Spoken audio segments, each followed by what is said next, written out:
जय हिंद स्टूडेंट। हमारे पास example number 5 है। ये कह रहा है कि so that the average energy. अब एवरेज एनर्जी को हम ई नॉट बार से रिप्रेजेंट करते हैं। अब बहुत सारी बुक अलग अलग तरीके से रिप्रेजेंट करती है, मैं इसको ई नॉट बार से रिप्रेजेंट कर रहा हूँ।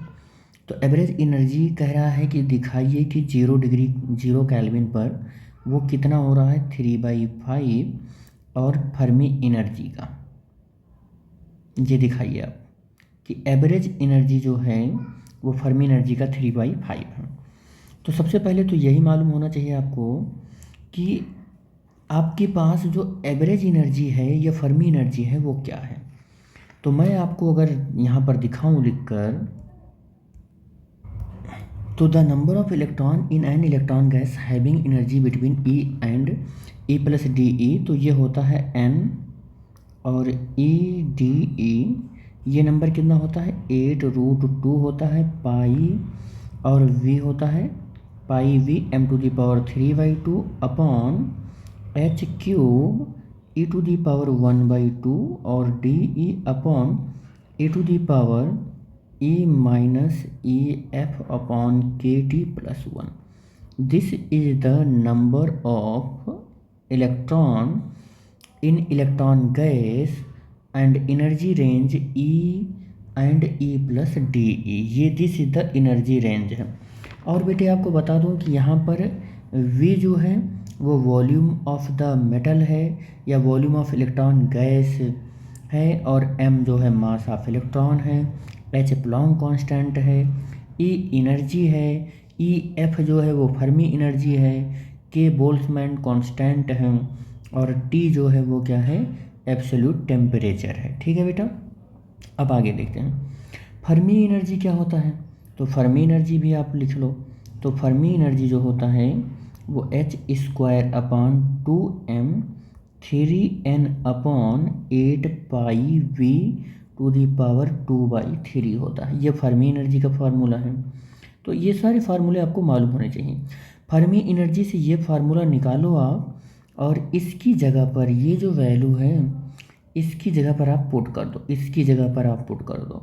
तो आप ये वैल्यू जब कैलकुलेट करोगे तो ये वैल्यू कितनी हो जाएगी, दोनों साइड ये 2/3 इधर आ जाएगा, तो e⁻³ हो जाएगा, और h की पावर कितना हो जाएगा क्यूब हो जाएगा, h की पावर क्यूब हो जाएगा, और 2m⁻³ कितना हो जाएगा 3/2 हो जाएगा, और इंटू 3n और 8πV एज इट इज़ हो जाएगा। इसकी डिग्री कैंसिल हो जाएगी, और इसको थोड़ा सा सही करो तो h की पावर 3 हो जाएगा, या आप ऐसे रखो कि h की पावर 3, और या चलो ठीक है ऐसे लिखो 2 और m⁻3/2 और 2m⁻3/2 और 8π और v सब इधर ले आओ, आप इधर ले आओ। और बच क्या रहा है फिर आपके पास जो वैल्यू बच रही है वही लिखना है आपको।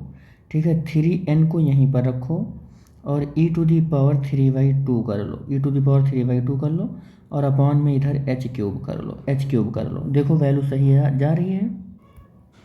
अब इसी को सही कर लो, बस इसी को सही करोगे तो 2 × 2 की पावर 1/2 लिख सकते हैं, m⁻3/2 लिख सकते हैं, 8π और v लिख सकते हैं, और h की पावर 3 लिख सकते हैं, और 3n और e की पावर, देखो ये फर्मी एनर्जी थी, EF = -3/2 लिख सकते हैं।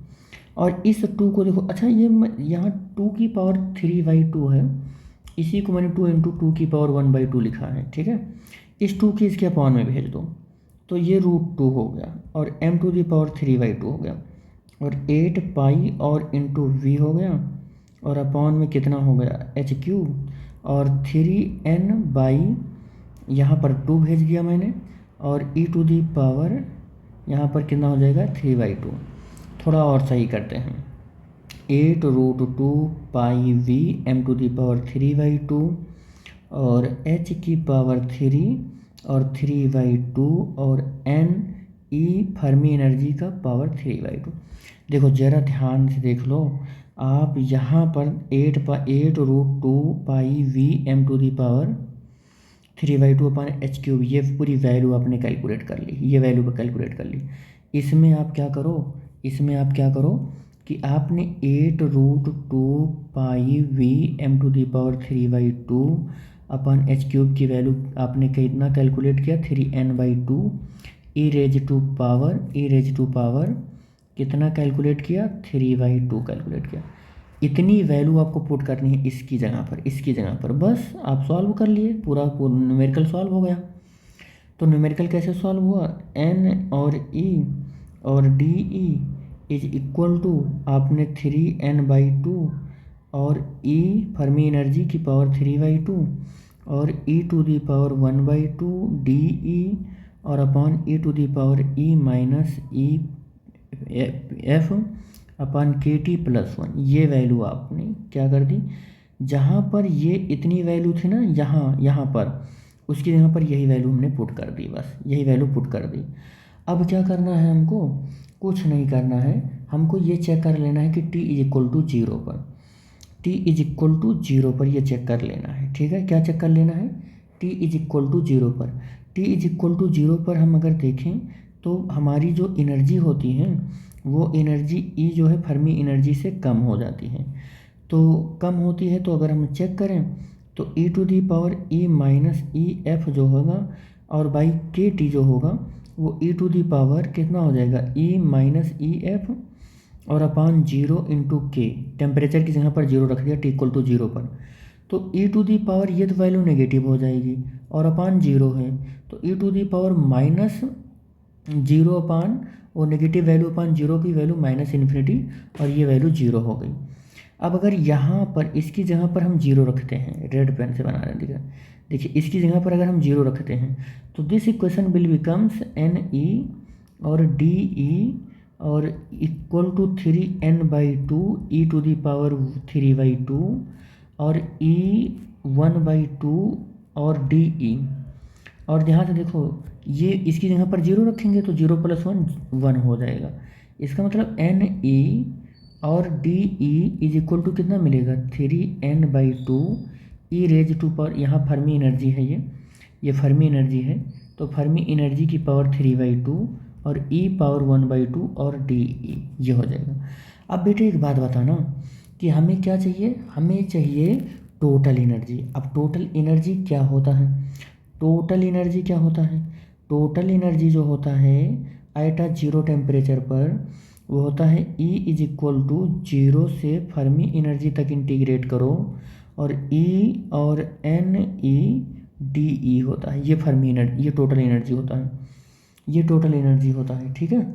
तो अब आपको क्या करना है, 0 से EF और E पहले से ही है और NE/DE ये टोटल एनर्जी का फार्मूले में ये वैल्यू आपने पहले अभी निकाला है, तो ये वैल्यू पुट करो आप, 3n और EF और 3/2 और e⁻1/2 और DE। अब आप इसको जब सॉल्व करोगे तो E की पावर यहाँ 1 है, यहाँ 1/2 है, और देखो ये 3/2n कॉमन कर लो, 3/2n कॉमन हो जाएगा, फर्मी एनर्जी ये 3/2 कॉमन हो जाएगा, फर्मी एनर्जी ये 3/2 कॉमन हो जाएगा, और e⁻1/2 और ये 1 3/2 हो जाएगा, 0 E फर्मी और e⁻3/2 और DE। इंटीग्रेट करो तो 3/2n EF और 3/2, इसको इंटीग्रेट करोगे तो E की पावर 5/2 आ जाएगा EF और बाई 5/2 आ जाएगा, लिमिट रखोगे तो। और टोटल जब सॉल्व कर लो तो 2 से 2 हो जाएगा कैंसिल, ये 3/5 आ जाएगा और n आ जाएगा और EF की इतना ही आ जाएगा, क्योंकि 3/2 और 5/2 सॉल्व करोगे तो इतना ही आ जाएगा। अब अगर एवरेज एनर्जी देखोगे तो एवरेज एनर्जी होता है टोटल एनर्जी को n से डिवाइड कर दो, ये एवरेज एनर्जी का फार्मूला होता है बेटा। तो एवरेज एनर्जी हमारा कितना आ जाएगा, देखो 3/5 और NEF अपान n, तो n से n हो गया कैंसिल, n से n कैंसिल हो गया, यानी कि दिस फार्मूला विल बिकम्स 3/5 है, ये दिस फार्मूला विल बिकम 3/5 और फर्मी एनर्जी। अब अभी जो हमारा E बार ये होता है एवरेज एनर्जी होता है, ये क्या होता है, ये एवरेज एनर्जी होता है, ठीक है। तो average energy is equal to कितना आया, 3/5 फर्मी एनर्जी। फर्मी एनर्जी यही तो हमको प्रूव करना था, यही तो हमको प्रूव करना था। क्वेश्चन तो हमारा यही था, क्वेश्चन यही था, देखो यही तो प्रूव करना था कि प्रूव करो कि एवरेज एनर्जी फर्मी एनर्जी का 3/5 है। तो फर्मी एनर्जी एवरेज एनर्जी का कितना आ गया, 3/5 भी तो आ गया, ये प्रूव हो गया ये।